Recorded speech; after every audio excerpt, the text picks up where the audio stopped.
ওম নমঃ শিবায়। জয় ভোলানাথ। আজ আমি আপনাদের শ্রাবণ মাসের এমন অদ্ভুত পবিত্র কাহিনী শোনাব যা দুঃখ দারিদ্রতা নাশকারী, যা শোনা মাত্র মানুষের সমস্ত দুঃখ কষ্ট দূর হয়ে যাবে। এটি ভগবান শিবের অত্যন্ত মঙ্গলময় কাহিনী, যার উল্লেখ শিব পুরাণে পাওয়া যায়। শোনা যায় যে মানুষ এই কাহিনী সম্পূর্ণ শ্রদ্ধা ও পবিত্র মন দ্বারা প্রথম থেকে শেষ পর্যন্ত শ্রবণ করবে, তার ঘরে কখনোই দারিদ্রতার বাস হবে না।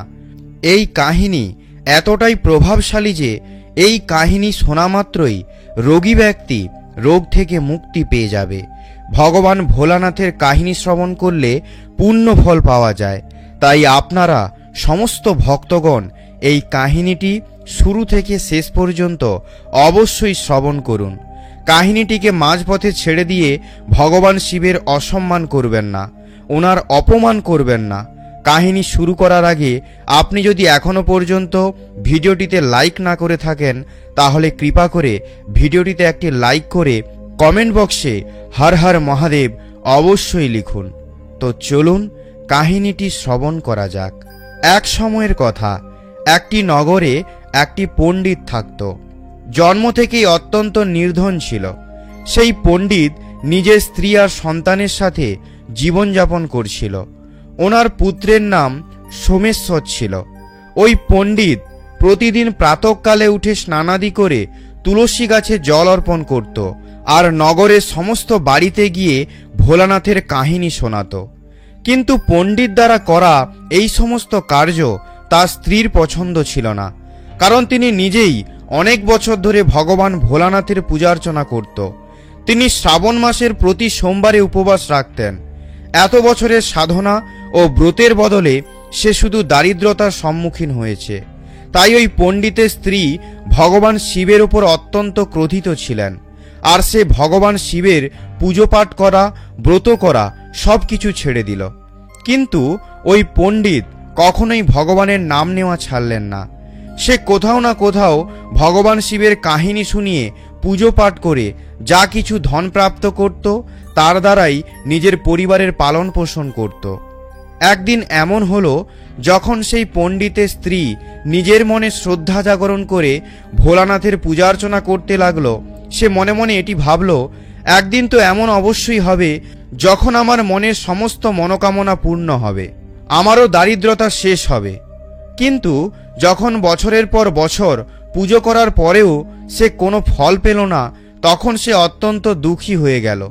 মনে মনে সে তার ভাগ্যকে দোষ দিতে লাগলো আর ভগবান শিবের মূর্তির পাশে বললেন, হে প্রভু, আমরা এমন কোন পাপকর্ম করেছি যার কারণে সারা জীবন ধরে আমাদের এই দারিদ্রতার সম্মুখীন হতে হচ্ছে? আমরা এত পুজো পাঠ করেছি, কিন্তু আপনি আমাদের উপর দয়া করেননি। আমরা তো কখনোই কাউকে কষ্ট দিইনি, কখনো কারোর সাথে অন্যায় করিনি। আমি আর আমার স্বামী দুজনেই আপনার চরণেই লীন হয়ে আছি। আমরা সকাল থেকে সন্ধ্যা পর্যন্ত আপনারই পূজার্চনা করি। প্রতি বছর শ্রাবণ মাসের সোমবারের ব্রত করি, আপনার নামে জল অর্পণ করি, আপনার কাহিনী শ্রবণ করি, আর আপনার কাহিনী প্রতিটি ভক্তকে শোনাই। হে প্রভু, তাহলে আমাদের দুঃখ কেন শেষ হয় না? হে শঙ্কর, আমাদের ভক্তি কি কোনো কমতি আছে? আমাদের প্রার্থনা কি আপনার কাছে পৌঁছাচ্ছে না? আমরা কি এমন পাপের ভাগী যার প্রায়শ্চিত্র আমাদের ভাগ্যে লেখা নেই? হে গঙ্গাধর, হে নীলকণ্ঠ, যদি কোনো ভুল হয়ে থাকে ক্ষমা করে দিন আমাদের। কিন্তু কৃপা করে এটা বলুন যে আমাদের অসহনীয় দারিদ্রতার রহস্য কি? আমাদের ভাগ্যে সারা জীবন দারিদ্রতা কেন এলো? প্রিয় ভক্তগণ, এবার ধীরে ধীরে সময় কাটতে লাগলো। ওই পণ্ডিত ও পণ্ডিতা বৃদ্ধা অবস্থার দিকে এগিয়ে গেল। সময়ের চক্র ওনাদের শরীরকে দুর্বল করে দিয়েছিল। এখন ওই পণ্ডিতের শরীরে এতটুকু শক্তি ছিল না যে সে নগরে গিয়ে ভোলানাথের কাহিনী সবাইকে শোনাতে পারবে। তার কোমর ঝুঁকে গিয়েছিল, আওয়াজ কাঁপতে লাগছিল, শরীরে বিভিন্ন রোগরা ঘর বানিয়েছিল। এখন ওই পণ্ডিত প্রায় অসুস্থ থাকতে লাগলো। কখনো কাশি তো কখনো জ্বর, কখনো দুর্বলতা, শরীর অত্যন্ত ভেঙে পড়েছিল। আর এইসবের থেকে অত্যন্ত চিন্তার বিষয় হলো, এখন তাদের ঘরের পালন পোষণ করার মতো কেউ ছিল না। যতটুকু সঞ্চয় ছিল তার অসুস্থতার কারণে ওষুধপত্রের খরচ হয়ে গিয়েছিল। ধীরে ধীরে ঘরের অবস্থা এত খারাপ হয়ে গিয়েছিল যে তাদের ভোজনের একটি অন্নের জন্য অনেক সংঘর্ষ করতে হচ্ছিল। ঘরে অন্ন ছিল না, ঘরের সহায়তা করার মতো কেউ ছিল না। এমন পরিস্থিতিতে পণ্ডিতের স্ত্রীর ধৈর্য ভেঙে গেল। সে অত্যন্ত ক্রোধিত হয়ে উঠল। ক্রোধিত হয়ে সে আবার একবার ভগবান ভোলানাথের পূজার্চনা করা ছেড়ে দিল। এইবার তো নিজের স্বামীকেও বারণ করে বলল, থামো, এবার থামো, এইসব ভগবান ভগবান করা বন্ধ করো। তোমার ভোলানাথ আমাদের কি দিয়েছে? যখন যুবক ছিলে তখনও আমরা দরিদ্রতার কারণে ক্ষুধার্ত থাকতাম, আর এখন বয়স হয়ে গেছে, এখন দরিদ্রতার চরম শিখরে পৌঁছে গেছি আমরা। এত বছর ভক্তি করার এই ফল পেলেন। কিন্তু এই পণ্ডিত, যিনি সত্য শিবভক্ত ছিলেন, তিনি তার অন্তিম সময় পর্যন্ত ভগবান ভোলানাথের পূজা করা ছাড়লেন না। তার বিশ্বাস অটল ছিল, আর তিনি বলতেন, ভোলানাথ পরীক্ষা নেন, কিন্তু নিজের ভক্তদের কখনোই ত্যাগ করেন না। তখন ক্রোধান্বিত স্ত্রী অত্যন্ত কঠোর স্বরে বললেন, হে স্বামী, আমরা দুজনেই কতদিন পর্যন্ত ভগবান ভোলানাথের পূজার্চনা করে যাব? দেখুন, আমরা দুজন এখন বৃদ্ধ হয়ে গেছি।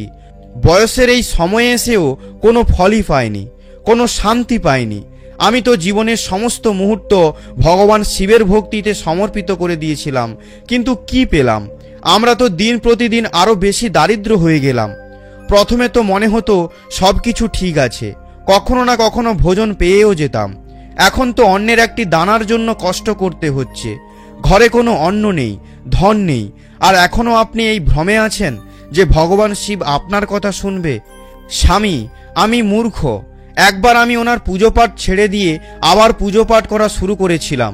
আমি শ্রাবণের প্রতি সোমবারে দিনরাত্রি না দেখে উপবাস রেখে রাত জাগরণ করে ভগবান শিবের নামে লীন থেকে নাম জপ করেছি। ভগবানকে বেলপাতা অর্পণ করেছি, জল অর্পণ করেছি, মন্ত্র জপ করেছি, অশ্রুধারা বয়েছে, কিন্তু ভগবান শিব আমার একটি প্রার্থনাও শোনেননি। আমি আমার সর্বস্ব অর্পণ করে দিয়েছিলাম, কিন্তু তাও ওনার দরবারে আমাদের জন্য কিছু পেলাম না। এখন আপনার কি মনে হয়, আপনার ওই ভোলানাথ কিছু দেবে? আপনি যে রোজ রোজ শিবলিঙ্গে জল অর্পণ করছেন, ওই জল কি কখনো অমৃত হয়ে ফিরে এসেছে? আসেনি তো। কারণ আমাদের মতো গরিবের জন্য ভগবান শিবের কাছেও কিছুই নেই। মনে হয় এই দারিদ্রতাই আমাদের ভাগ্য, এটাই আমাদের নিয়তি, আর এভাবেই আমাদের তিল তিল করে মরতে হবে। প্রিয় ভক্তগণ, নিজের স্ত্রীর কঠিন ও ক্রোধিত বচন শোনার পরও পণ্ডিত একটিও শব্দ বললেন না। সে জীবনে সব কিছু হারিয়ে ফেলেছিল, শরীর, বল, যৌবন, সম্পত্তি, এমনকি কখনো কখনো আশাও হারিয়ে যেত। কিন্তু এত কিছুর পরেও তার মনে ভগবান ভোলানাথের প্রতি অসীম বিশ্বাস ছিল। সে জানত ভগবান শিবের কৃপা বিলম্ব হতে পারে, কিন্তু অসত্য হতে পারে না। অন্যদিকে তার পুত্র সোমেশ্বর, সে গুরুকুলে থেকে বিদ্যা গ্রহণ করছিল।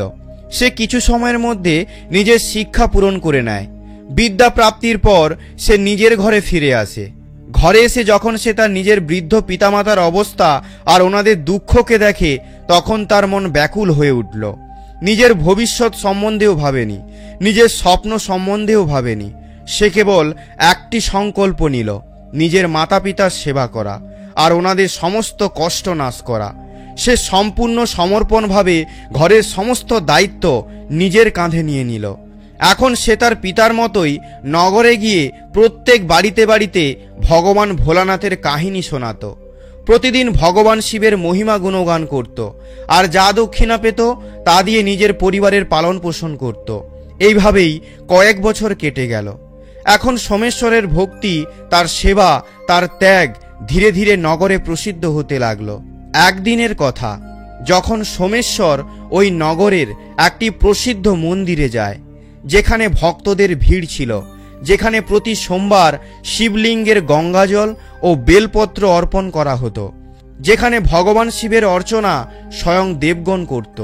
সে সেখানে এসে বিধিপূর্বক ভোলানাথের পূজা করে, দীপ প্রজ্বলন করে, আর উপস্থিত সমস্ত ভক্তদের সামনে নিজের শ্রদ্ধা সহকারে ভগবান শিবের পবিত্র কাহিনী শ্রবণ করিয়ে বলল, হে ভক্ত, যে এই পবিত্র কাহিনীকে শ্রদ্ধা ও সত্য হৃদয়ে শ্রবণ করবে, ভগবান ভোলানাথ তার সমস্ত মনোকামনা অবশ্যই পূরণ করবেন। সেই ভক্ত যতই দুঃখী হোক না কেন, যতই বিপত্তি সমস্যা তার জীবনে হোক না কেন, যদি সে ভোলানাথের কাহিনীকে সম্পূর্ণ আস্থা সহকারে শ্রবণ করে, তাহলে ভগবান শিব তার সমস্ত কষ্ট হরণ করে নেন। তো সোমেশ্বর যখন এই কাহিনীটি শ্রদ্ধা সহকারে বলছিল, তখন সেখানের নগরের রাজা উপস্থিত ছিলেন। সেই রাজা প্রতি বছর শ্রাবণের প্রতি সোমবার গুপ্ত রূপে মন্দিরে এসে ভগবান শিবের দর্শন এবং পুজো করত। সেই দিনও তিনি সাধারণ বস্ত্রে মন্দিরে এসেছিলেন। যখন তিনি সোমেশ্বরের মুখ থেকে এই পবিত্র কাহিনী শ্রবণ করলেন, তার হৃদয় ছুঁয়ে গেল। রাজা মনে মনে ভাবতে লাগলো, এত সত্য বচন বলছে এই যুবক, এই বচনে শুধু কাহিনী নয়, ভক্তি দেখা দিচ্ছে। ভাববিভোর স্বভাবে রাজা ধীরে ধীরে সোমেশ্বরের কাছে গেলেন আর বললেন, তোমার এই কাহিনী আমার হৃদয় স্পর্শ করেছে। রাজা সোমেশ্বরকে রাজকুমারীর কাছে গিয়ে কাহিনী শোনানোর জন্য আবেদন করলেন। এমন কথা শুনে সোমেশ্বর অত্যন্ত প্রসন্ন হল আর রাজকুমারীকে প্রতিদিন কাহিনী শোনাবার জন্য রাজি হয়ে যায়। এরপর রাজা সোমেশ্বরকে নিজের মহলে রাজকুমারীকে প্রতিদিন কাহিনী শ্রবণ করানোর জন্য নিযুক্ত করলেন। এখন সোমেশ্বর প্রতিদিন ওই নগরের রাজার পুত্রীকে কাহিনী শোনাতে লাগলো।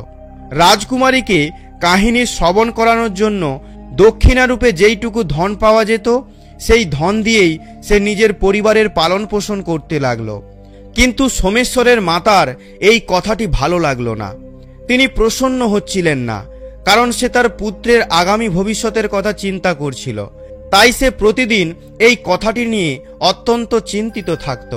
তারপর একদিন পণ্ডিতের স্ত্রী নিজের স্বামীকে বলল, আমার পুত্রের ভবিষ্যৎ নিয়ে অনেক চিন্তা হচ্ছে। আমাদের জীবন তো যেমন তেমন করে কেটে গেল, কিন্তু আমাদের পুত্র এখনো যুবক, তার জীবন তো এখনই শুরু হয়েছে। আমাদের চলে যাওয়ার পর তার কি হবে? তাকেও কি আমাদের মতো দুঃখ সহ্য করতে হবে? আমাদের এত বছরের পুজো, ব্রত, তপস্যা, আরাধনার কোনো ফল পাবে না। ভগবান ভোলানাথ আমাদের দুঃখ দেখতে পান না। আমাদের পুত্র রাজার মহল থেকে যা দক্ষিণা আনে, তার দ্বারা আমাদের পরিবার চলে যাচ্ছে। কিন্তু কেবল পেট ভরলেই জীবন চলে না স্বামী। তার বাকি মনোকামনা, বাকি ইচ্ছা, তার জীবন, তার ভবিষ্যৎ, এসবের কি হবে? আমরা কি কেবল দুবেলা ভোজন খেয়ে বেঁচে থাকবো? এটাই কি ভোলানাথের ভক্তির ফল? ভগবান শিব কি চোখ বন্ধ করে নিয়েছেন? আমাদের পুত্র কি আমাদের মতো সারা জীবন দারিদ্রতার সাথে লড়াই করে কাটাবে? পণ্ডিতের স্ত্রীর দুঃখ শুধু বায়ুতে ভেসে যায়নি, তা সোজা কৈলাসে মা পার্বতীর হৃদয়কে স্পর্শ করল। যখন মা পার্বতী ওই পণ্ডিতের স্ত্রীর দুঃখময়ী বেদনা শুনলেন, তখন ওনার কোমল হৃদয় ব্যাকুল হয়ে উঠল। তিনি ওই করুণ প্রার্থনাকে উপেক্ষা করতে পারলেন না। তিনি ভগবান শিবের ধ্যান করলেন। ভগবান শিব হেসে বললেন, হে দেবী, আজ আপনার মনে এত ব্যাকুলতা কেন? এর অবশ্যই কোনো বিশেষ কারণ থাকবে, বলুন কি হয়েছে? তখন মা পার্বতী ভগবান ভোলানাথকে বললেন, হে স্বামী, আপনি তো ত্রিকালদর্শী, অতীত, ভবিষ্যৎ, বর্তমান সবকিছুই আপনার দৃষ্টিতে স্পষ্ট। তবুও আপনি আমাকে জিজ্ঞাসা করছেন আমি কেন চিন্তিত? আপনি নিজেই তো জানেন। আমাকে জিজ্ঞাসা করে কেন আমার কষ্টকে অধিক বাড়িয়ে দিচ্ছেন প্রভু? এখন যখন আপনি জিজ্ঞাসাই করছেন, তাই আমি আপনাকে কারণটি বলছি। আমার চিন্তার কারণ হলো পণ্ডিত ও তার স্ত্রী। হে প্রভু, ওই পণ্ডিত তো আপনার পরম ভক্ত। সে সারা জীবন আপনার আরাধনা করেছে, আপনার কাহিনী সবাইকে শুনিয়েছে, শিবলিঙ্গে জল অর্পণ করেছে, বেলপত্র অর্পণ করেছে, শ্রাবণ সোমবারে উপবাস করেছে আর নিজের সম্পূর্ণ জীবন আপনার চরণে সমর্পিত করে দিয়েছে। তবুও আপনি তার জীবন কেবল সমস্যায় এবং অভাবে ভরিয়ে দিয়েছেন। আপনি তাকে তার কর্মের ফল কখনো দেননি। তার স্ত্রীও অনেক বছর ধরে আপনার উপাসনা করছে, আর যখন তার হৃদয় ভেঙে গিয়েছিল, তারপরও সে আপনাকে আবার নিজের আরাধ্য মেনে নিয়েছিল। হে প্রভু, আপনার ওপর করা এই বিশ্বাস কি ব্যর্থ হয়ে যাবে? হে নাথ, আপনি ওই পণ্ডিতের জীবন থেকে সমস্ত দুঃখ নাশ করে দিন। এবার তার কষ্ট শেষ হোক, তার তপস্যা, তার ত্যাগ, তার সম্পূর্ণ শ্রদ্ধার ফল পাওয়া উচিত। অন্যথায় এমন যেন না হয় পণ্ডিত ও পণ্ডিতা আপনার আরাধনা করা ছেড়ে দেয়। তাদের মনে যদি আপনার প্রতি ভক্তি দুর্বল হয়ে যায়, আপনার প্রতি যদি বিশ্বাস ভেঙে যায়, তাহলে তা কেবল ওদের ক্ষতি হবে না, এর দ্বারা অসংখ্য ভক্তের প্রতিও অন্যায় করা হবে, যারা তাদের জীবন আপনার চরণে অর্পণ করে দিয়েছে, তাদের প্রতি অন্যায় করা হবে। মা পার্বতীর এমন কথা শুনে প্রভু ভোলানাথ গম্ভীর হয়ে গেলেন, আর ওনার চোখে করুণার ঝলক দেখা গেল। তিনি স্বয়ং দয়াময় রূপের প্রকট হয়ে মা পার্বতীর দিকে দেখে কোমল স্বরে বললেন, আপনি চিন্তিত হবেন না প্রিয়া, আমি ওই পণ্ডিতের ভাগ্যের সূর্যোদয়ের বীজ রোপণ করে দিয়েছি। এখন ওই সময় চলে এসেছে যখন আমাদের স্বয়ং পৃথিবী লোকে গিয়ে শিবলীলা করতে হবে। এখন আমাদের দুজনকে তার বাড়িতে যেতে হবে। এতটুকু বলার পর ভগবান শিব মা পার্বতীর সাথে পৃথিবী লোকের দিকে প্রস্থান করলেন। আকাশপথ থেকে নেমে যখন তারা পৃথিবীতে পৌঁছালেন, তখন দুজনেই সাধু ও সাধ্বীর রূপ ধারণ করলেন।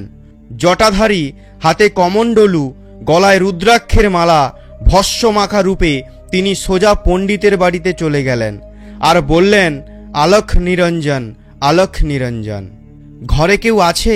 গম্ভীর এবং কোমল আওয়াজ যখন তাদের ঘরে শোনা গেল, তখন ভেতর থেকে বৃদ্ধ পণ্ডিত, যে শরীর থেকে দুর্বল হয়ে পড়েছিলেন, সে বেরিয়ে এসে সাধুদের দেখে হাত জড়ো করে অত্যন্ত সম্মানের সাথে প্রণাম করে বললেন, হে মুনিবর, আপনাদের এই তুচ্ছ গৃহতে আগমন হয়েছে, এটাই আমার জীবনের পরম সৌভাগ্য।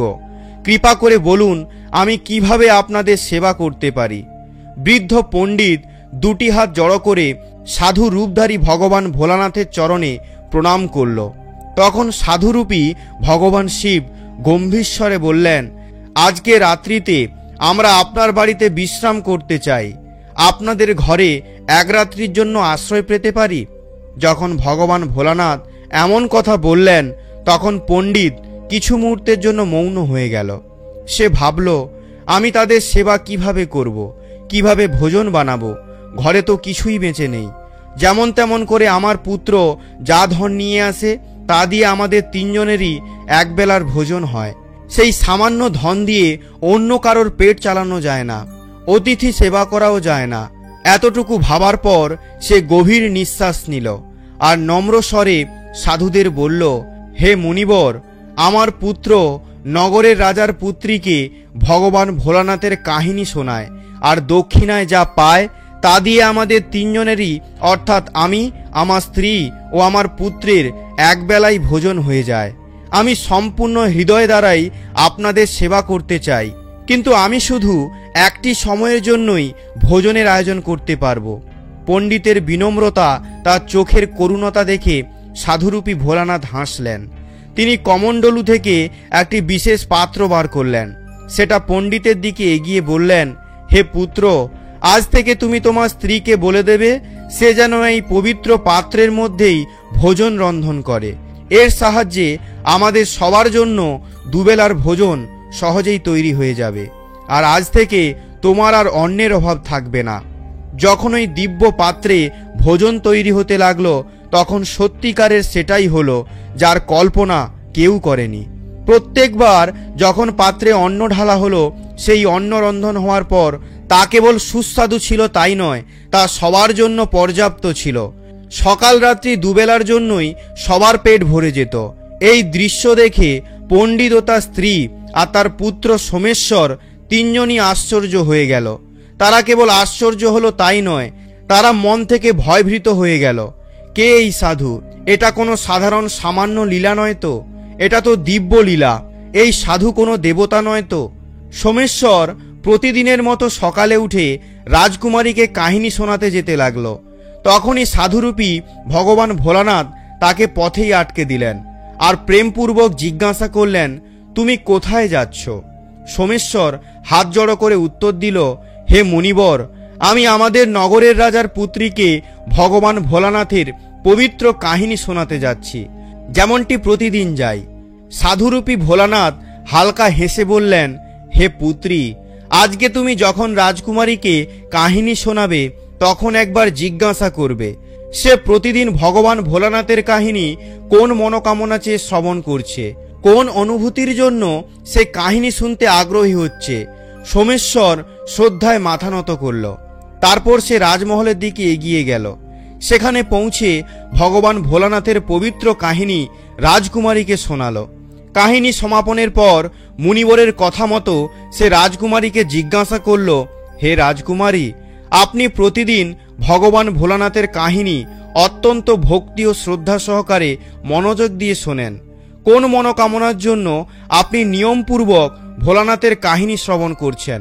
কৃপা করে আমাকে এই প্রশ্নের উত্তর দিন। তখন রাজকুমারী সোমেশ্বরকে বলল, আমি একটি মনোকামনা চেয়ে প্রতিদিন ভোলানাথের কাহিনী শ্রবণ করছি। আমার এমন একজন বর চাই যার চর্চা সম্পূর্ণ নগরে নয়, আরও অনেক অনেক দূর পর্যন্ত হয়, যার মস্তকে চন্দ্র আর সূর্যের তেজ থাকবে, যার ভাগ্য এত ভালো হবে যে তার বাড়িতে কোনো জিনিসের অভাব থাকবে না। সে যখন বরযাত্রা নিয়ে আসবে তা এমন দিব্য আর এমন বৈভবপূর্ণ হোক যা আজ পর্যন্ত কেউ দেখেনি। আমি নিজের জন্যই এমনই একটি অনুপম বর চাই। তাই আমি ভগবান ভোলানাথের পবিত্র কাহিনী শ্রদ্ধা ও মনোযোগ দিয়ে শ্রবণ করি। রাজকুমারীর এই কথা শুনে সোমেশ্বর মৌন হয়ে গেল। তার মনে অনেক কথা চলছিল, কিন্তু সে কিছুই বলতে পারল না। সে রাজকুমারীকে প্রণাম জানিয়ে ধীরে ধীরে বাড়িতে ফিরে এলো। ঘরে গিয়ে সে সাধুরূপী ভোলানাথের কাছে গেল, যিনি প্রতীক্ষারত ছিলেন। সোমেশ্বর তাকে প্রণাম জানিয়ে রাজমহলে যা ঘটেছে তা বিস্তারিত বললেন।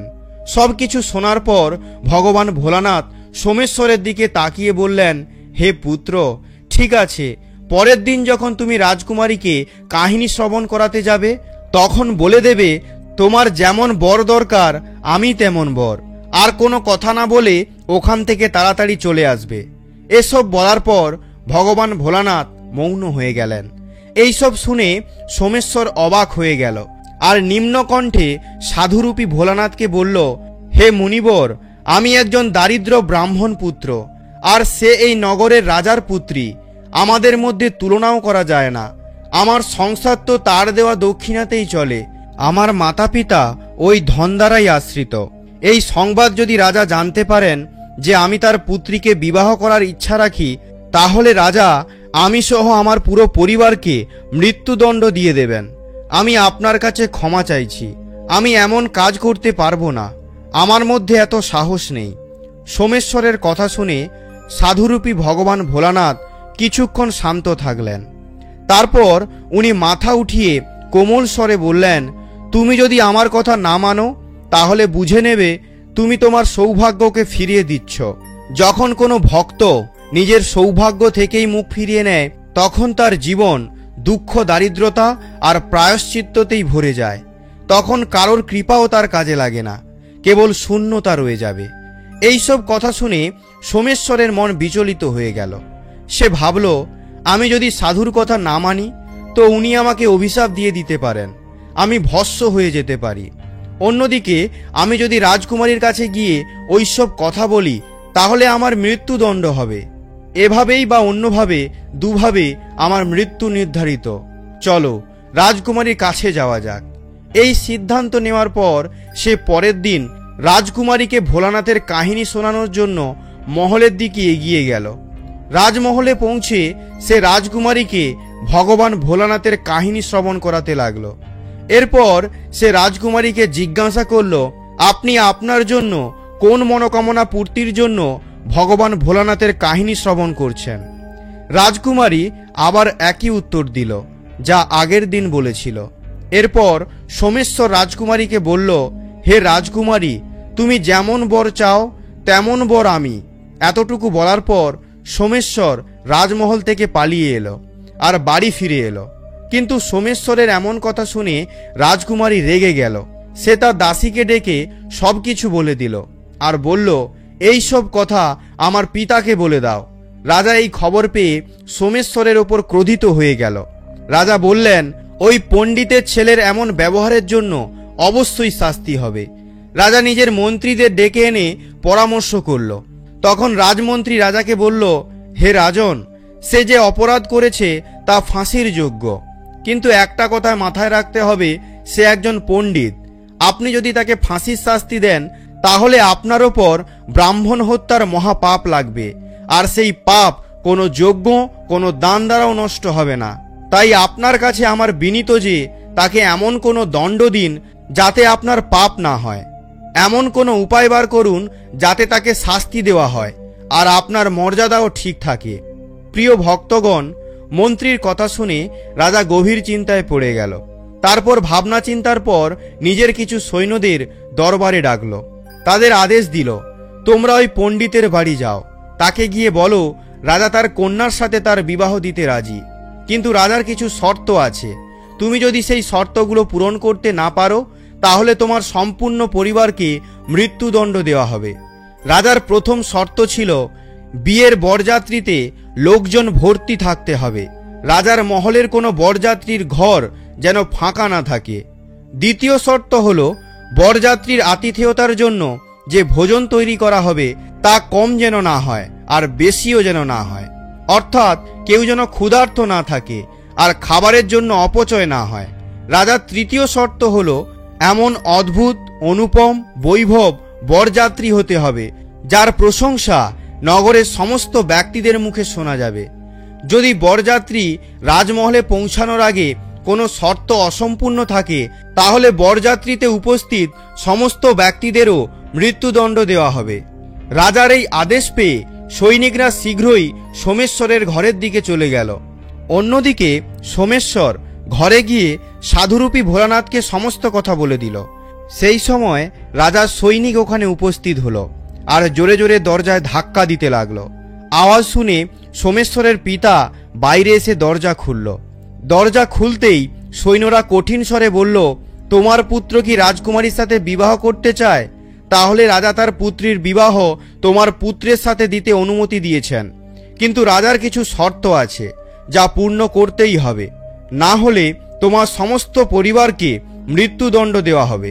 ওই কথাটি শুনে সোমেশ্বরের পিতা ভয়ভীত হয়ে যান আর সৈন্যদের বলল, আমাদের কি কি শর্ত পূর্ণ করতে হবে সেই শর্তগুলো আমাদের বলুন।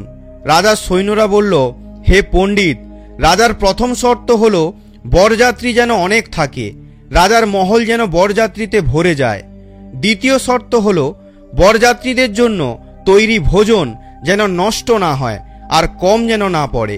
তৃতীয় শর্ত হল অদ্ভুত বরযাত্রী হতে হবে যার প্রশংসা এই নগরের সমস্ত লোক করবে।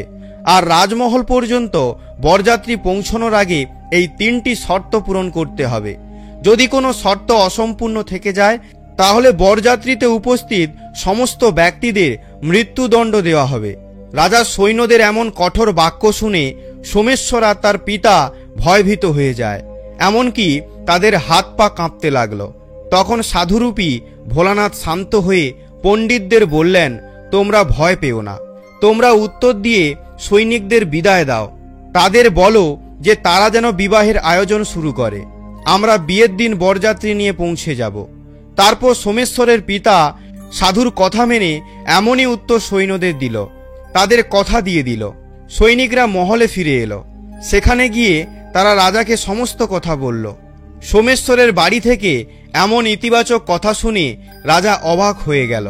সে কিছু সময় চুপ থাকলো আর মনে মনে ভাবল, ওই গরিব পণ্ডিত কার ভরসায় এত কঠিন শর্তগুলি মেনে আমার পুত্রীর সঙ্গে বিবাহ করতে রাজি? আমার কোনো শত্রু কি তাদের সঙ্গ দিচ্ছে? এভাবে অনেক চিন্তা রাজার মনে হচ্ছিল। এরপর রাজা তার মহলের আশেপাশে বরযাত্রীদের থাকার জন্য অনেক ঘর তৈরি করল। রাজার বাগানে অনেক তাঁবু টাঙিয়ে দিল। রাজা ভাবল, ওই পণ্ডিত কিভাবে এত বরযাত্রী আনতে পারবে আমিও দেখব, আর যখন অধিক বরযাত্রী আনতে পারবে না তখন আমার শর্তে হেরে যাবে, আমি তাকে পুরো পরিবার সমেত মৃত্যুদণ্ড দেব। অন্যদিকে সোমেশ্বর নগরের সমস্ত লোকেদের বরযাত্রী হিসাবে যাওয়ার জন্য বলল। সমস্ত লোকেরা বরযাত্রীতে যাওয়ার জন্য রাজি হলো না। তারা বলল, আমরা ওখানে গিয়ে মরতে চাই না, তোমার অন্তিম সময় নিকটে এসে গেছে, তুমি একাই যাও। নগরের সবার কাছ থেকে এমন কথা শুনে সোমেশ্বর চিন্তিত হয়ে গেল। একজন ব্যক্তিও বরযাত্রীতে যাওয়ার জন্য রাজি হলো না। এরপর বিবাহের দিন এলো। বিবাহের দিন সোমেশ্বর অনেক চিন্তিত ছিল।